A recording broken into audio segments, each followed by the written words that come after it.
Hey, I'm Matt. This is the 10-Minute Bible Hour, and I know every single one of you listening has got 11 billion things to do today, and you still shoehorned this in. So, hey, that means a lot to me, and hopefully it's a really useful thing in the rhythm of your life too, and helps make the other 11 billion things you have to do with your time make more sense and be centered and grounded in something that's a bigger story than you, me, or any of us. And the part of that much bigger story than us that I want to look at today is more of this birth narrative of Jesus in Matthew chapter 1. So we've been hanging around on verse 18 for, I don't know, whatever, it's been like 3 days, I guess, looking at this from the big picture theological perspective, from kind of the how do you explain a virgin birth perspective. But now I want to move forward with this passage, focusing on how this all would have come off through the lenses of Joseph. He's obviously a very important character, but I think rightly gets overshadowed by Mary. At the same time, Joseph's conduct is what really makes this whole Jesus thing work out, because he was in a position to do a whole lot of damage or to get a whole lot right. And because of his character and the work of God, he gets a whole lot right. So just imagine you're him and let's game this out. Here's a treasured Christmas verse that doesn't sound so good if you're the dad in the equation. This is how the birth of Jesus Christ came about. His mother, Mary, was pledged to be married to Joseph, but before they came together, she was found to be with child through the Holy Spirit. All right, so you're Joseph. I don't know if you're a young man. A lot of people theorize that he was maybe a little bit older, but whatever the case, you're single, you've earned a few bucks on a pretty legitimate trade as a carpenter, and through familial connections, you've kind of been wondering if you were going to end up with this young lady named Mary, who is young, but she is beautiful, and she is coming into marrying age, and all of a sudden you get the word from the extended family that this thing is going to happen. You'd kind of hoped this thing was going to happen. Finally, everything's in place, and all the needed parties sign off, and sure enough, dude, you're getting married. And you're getting married, based on what I read from the rest of the text, to somebody you actually want to be married to. This is awesome. Now, as we've talked about before, there are all kinds of proper steps that we go through to get here. And now you've got this year of being married to the girl you want to be married to in some senses, but not married to her in some other senses, like the physical side. So it's going to be kind of a weird year, but there's anticipation. This gives the community time to adjust to the idea and for arrangements to be made. And well, while you're getting your household ready, probably as a carpenter, you're doing some work in anticipation of this new union. All of a sudden, according to what we read, if we flip over here to the beginning of Luke, Mary gets in this big rush and goes on a road trip. At that time, verse 39 of Luke 1, Mary got ready and hurried to a town in the hill country of Judah, where she entered Zechariah's home and greeted Elizabeth. Wait, what? So you just wake up one day and your bride-to-be is gone. She's young. She's a kid. That's a risky trip. It's your job to provide for her and take care of her in this culture. She shouldn't be on a trip like that by herself. And also, why did she go?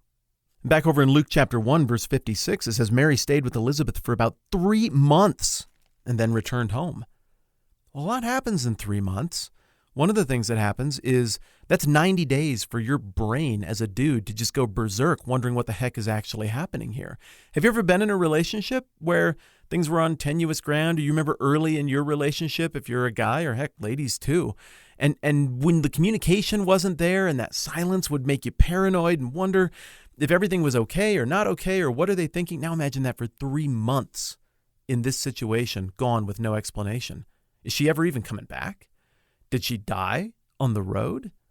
3 months is also a lot of gestation time. So she comes back, and now there's no hiding it. At first, I'm Joseph. Maybe I'm still working away on this house, hoping I'll still have my wife at some point. And people start yelling, and here she comes down the road. And I'm like, okay, all right. And then I run up to see her, and I'm like, what are we doing here? Maybe Joseph knew enough about how human sexuality and reproduction works to know that this couldn't have happened in the 3 months while she was gone. That wouldn't be long enough for her to show. Maybe he didn't know that and panicked about where she was on this trip. Whatever the case, one glaring reality is present. She's pregnant, and she's supposed to be a virgin. She's supposed to be my wife. Well, there's all kinds of social pressure that immediately would have been heaped on Joseph. People would have come to him and been like, hey, look, obviously this can't work. This damages family relationships. This damages community. This damages your reputation. The law basically binds you, Joseph, to divorce her. And you know what? Frankly, this is a huge disgrace, Joseph. Stick it to her. Let everybody know what kind of woman this was that you were engaged to. But something happens in Joseph's brain. And it doesn't look like it's even supernatural, because the text doesn't indicate there's any kind of supernatural stuff until verse 20. But verse 19 says, because Joseph, her husband, was a righteous man and did not want to expose her to public disgrace, he had it in mind to divorce her quietly. Why? Well, the text says it's because he's a righteous man. But how righteous? Surely Mary, who sang this beautiful song about how blessed she is and what God is doing in those 3 months that she was hanging out with Elizabeth in another part of the country, surely she came back and was like, well, this is going to seem weird, but here's actually what's going on. This is from the Holy Spirit. I wasn't with any man, and I'm told that this is going to be like the King of Kings, and so we should be excited together and figure out what we're going to... She told him that, right? I mean, surely she said that. Did Joseph buy it totally? Well, it would seem that he didn't, because he's still going to divorce her. But maybe in the back of his mind, he was like, well, I mean, that Messiah has to come from somewhere. The King of Kings has to come from somewhere. We would theoretically be the right family on paper. Nah, it's just too much. That can't be. But you know what? On the outside chance that this is true, and because I don't want to ruin this girl's life, I'm going to do this thing quietly. He had every right and every cultural expectation to divorce her loudly and to make a point about this. There was even legal precedent for her to be stoned or abused because of this disgrace, but he didn't want that to be upon her. So he chooses an option at his disposal to do it quietly.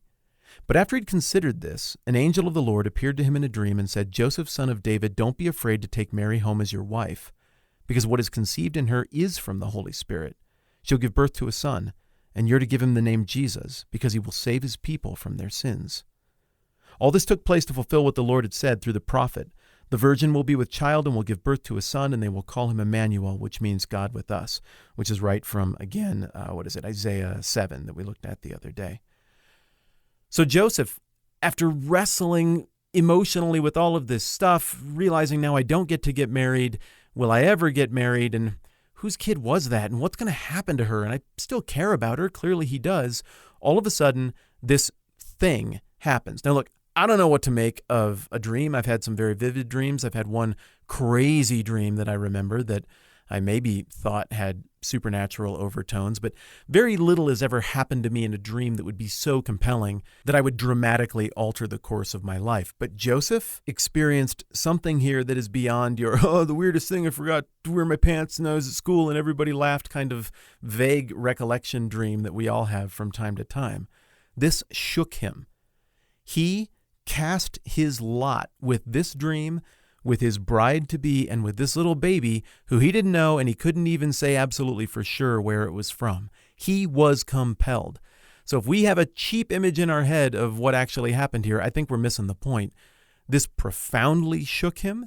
In light of all the other things that were going on around him, he's convinced that this is the deal, and then he does everything that he was told to do. When Joseph woke up, he did what the angel of the Lord had commanded him, and he took Mary home as his wife. But he had no union with her until she gave birth to a son, and he gave him the name Jesus. Joseph could have derailed so much about this whole plan. He could have set this whole thing back forever. But by the grace of God, by what God had done in his life and his character as a young man before any of this stuff happened, and because of his willingness to obey what he believed God wanted him to do, instead of this thing derailing right here, instead, this vulnerable situation with a pregnant lady and soon to be this vulnerable little baby is given care in the infant phase of this stage of the redemptive plan. Joseph changed the game with his character. Now look, he pretty much drops out of the picture here in not too long, and we're not going to hear much more about him. I assume he died before Jesus became an adult, or there would have been no reason for Jesus to hand off care of Mary at the crucifixion. But this guy was a fork in the road of the story of the redemptive plan, And he is the right fork in the road because he chose what was right, he was used the right way, and he propped up the most important lady ever in all of history in one of the most difficult situations she could ever find herself in.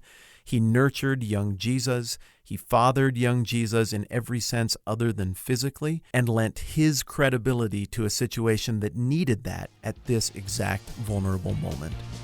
More on all of this stuff about the birth narrative of Jesus next time around. I'm Matt. This is the 10 Minute Bible Hour podcast. I'll catch you tomorrow.